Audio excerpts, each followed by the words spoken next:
Welcome to Thriving Tribesmen. My name is Kuri, your host, and I'm excited to be making this episode. So I walked in today after going to the gym, and I walked in the morning, early in the morning, and as I arrived, my wife had terrible sleep. Everything was terrible because she missed a chiropractor appointment. Chiropractor cancelled, so she's had a long period to wait for an appointment. So she's totally in pain, and she was frustrated. So as soon as I walked in, I could sense that, okay, things are a little bit different today. She was in the mood. And as I walked in, I tried to say hello with pleasantries, but I could feel that there was this weird tension going on. And it wasn't that I did something wrong or anything like that, but it's just the fact that she's just frustrated with life and everything.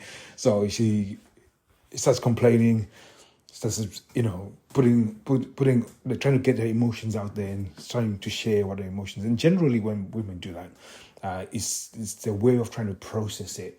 And sometimes within that complaint, she will put blame to you of things that sometimes justified blame, sometimes unjustified blame, and a lot of it is to bait you in, and all of a sudden they bait you in.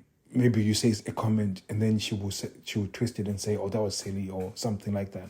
And basically what she's trying to do is that because she feels lack of control, by altering your emotions, she feels like she's controlled something, and therefore she gets some validation for the emotions that she's feeling, the negative feelings that she's feeling.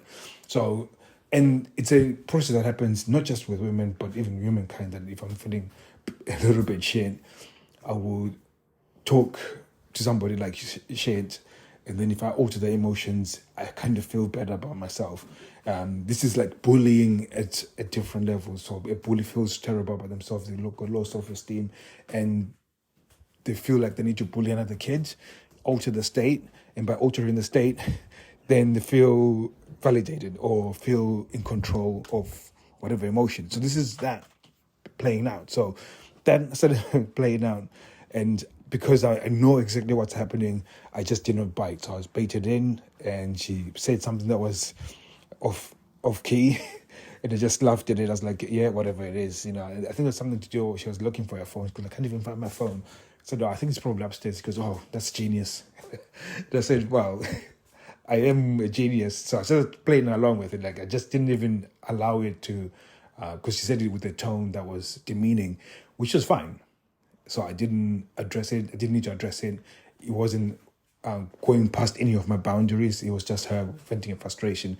If I had taken that and then took frustration, I started to get feeling frustrated, and I was annoyed with the fact that she took that tone, of a demeaning tone, then that me getting angry would have justified her getting angry at me, and then being the relief that she needs, that now she's altered my feelings. Now, this is a very important piece, because if I did that and took it from a negative perspective and then took the negative route for guys in America, it would have then altered the whole weekend, because then I would have gone to bed, then she would have been angry, and then I wouldn't message her when she's on a break when at work. I wouldn't message, and then depending on whether I've been how angry I was, it would just work itself into the weekend. And even if we sort of sweep it under the rug, to look for a better term,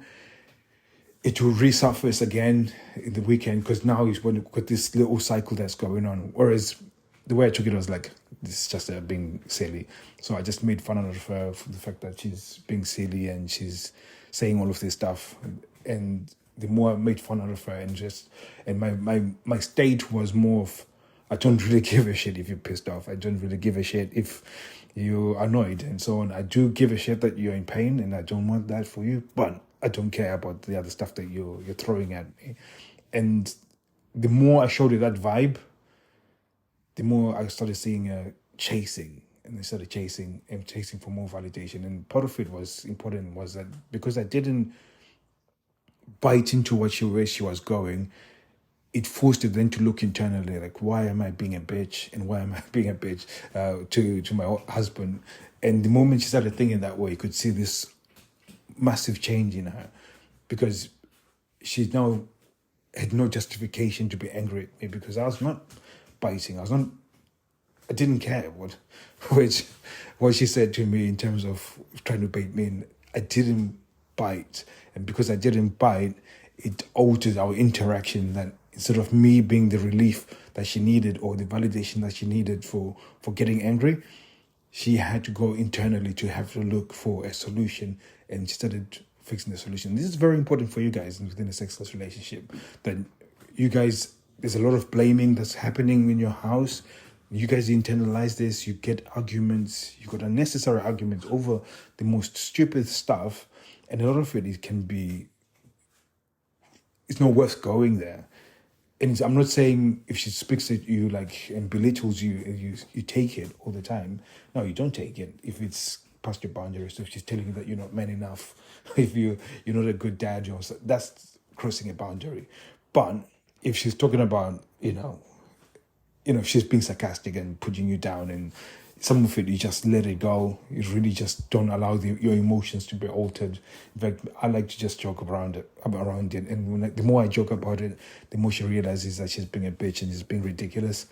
And when she does, generally she snaps back a lot quicker than normal times. Because before, I would make the mistake of, getting angry. And then I would want to put my feelings out there. In fact, I would now use that as an opportunity to vent, because I got all this frustration from being sexless and all this anger from being sexless. So now it's my opportunity to use that as a place to vent and, make it feel, stupid, make it feel, and this is what most guys do, which perpetuates your sexless relationship.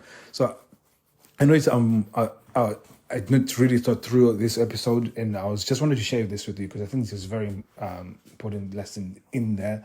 And hopefully it's something that you're going to need as you go into the weekend, because you're most likely going to be baited into something, and your reaction is very important. So thank you very much, guys, for listening. I'll be seeing you guys soon. Take care.